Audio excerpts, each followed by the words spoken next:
Le problème numéro 1, c'est pas le manque de temps quand tu veux réaliser un projet. Le problème, c'est que beaucoup sont victimes du syndrome du cerveau distrait. Imagine un sportif qui, hors des entraînements, aurait une hygiène de vie abjecte. Malbouffe, stress, manque de sommeil.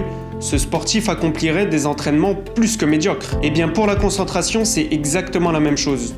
Sa qualité va dépendre de ce qui se passe en dehors des sessions de travail. Et surtout, de ton aptitude à embrasser l'ennui. Est-ce que tu ne serais pas en train de ruiner ta mémoire de travail? Est-ce que tu ne serais pas en train d'exterminer ta faculté de concentration?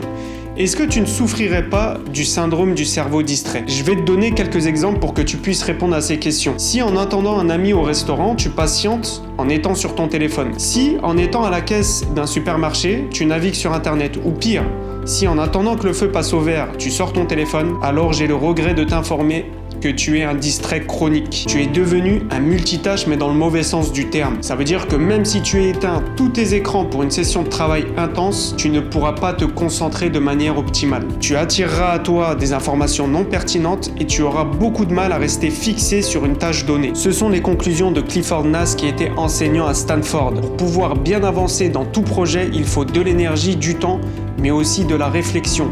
Alors apprends à embrasser l'ennui pour pouvoir être plus productif lors de tes phases de travail. Si le sujet t'intéresse et si tu as envie d'aller plus loin, alors abonne-toi à ce compte. Dans la prochaine vidéo, nous verrons comment guérir d'un cerveau distrait.